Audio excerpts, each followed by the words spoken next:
شاندی دانوستانکاری هەرێمی کوردستان بۆ دوجار دەچنەوە بەغدا بۆ گفتوگۆکردن لەسەر پرۆژە یاسای بودجێ عێراق بۆ ساڵی 2021. هەموو ئەو داواکاریانەی کە لیژنەی دارایی پەرلەمان هەیبووە شاندەکە ئامادەیان کردووە. ئەندامێکی شاندی دانوستانکار دەڵێت سەرەتای کۆبوونەوەکانیان لەگەڵ لیژنەی دارایی و دواتر سەرجەم لایەنەکان بۆ تێپەڕاندنی ئەو پرۆژە یاسایە. بەڵام نایشارێتەوە هێشتا ئەگەری ڕێگنەکەوتن ماوە. چونکە بەدەر لە دەستور کۆمەڵی داواکاریان هەبووە و هەرێمی کوردستانیش داواکاریە نادەستوریەکانی ڕەت کردوتەوە.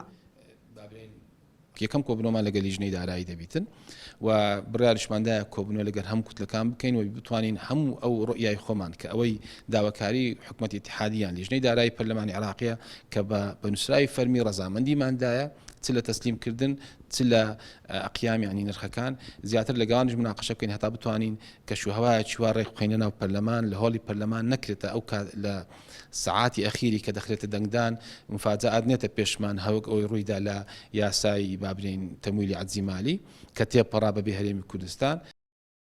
حکوومەتی هەرێمی کوردستان بۆ هەردوو ئەگەرەکە خۆی ئامادە کردووە و چ ڕێکەوتن لەگەڵ بەغدا یا ڕێکنەکەوتن و داهاتە نەوتی و نانەوتیەکانی ڕێکدەخاتەوە. چاودێرانی سیاسی پێیان وایە ئەم هەفتەیە هەفتەیەکی چارەن و سازە بۆ عێراق و هەرێمی کوردستانیش بۆ یەکلاییکردنەوەی پشکی بودجە.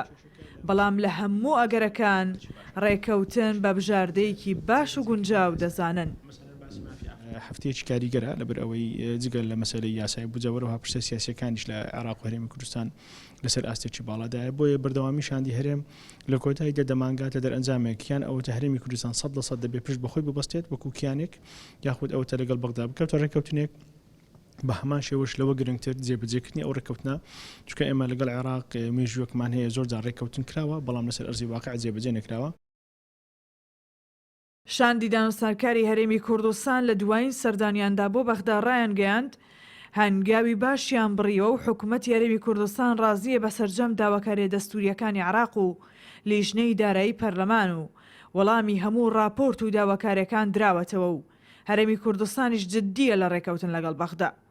بەڵام هەر داواکاریەک لە دەستور دەربچێت حکوومەتی هەرێمی کوردستان پێڕازی نابێت چونکە شاندەکە ڕایان گەیاندووە هیچ بیانوێکیان نەهێشتۆتەوە و هەموو هەوڵەکانیان بۆ ڕێکەوتنە و ناکرێت داواکاریەکان زیاتر بکرێت لە دەرەوەی دەستور. ڕێناس عەلی کوردستان 24 هەولێر.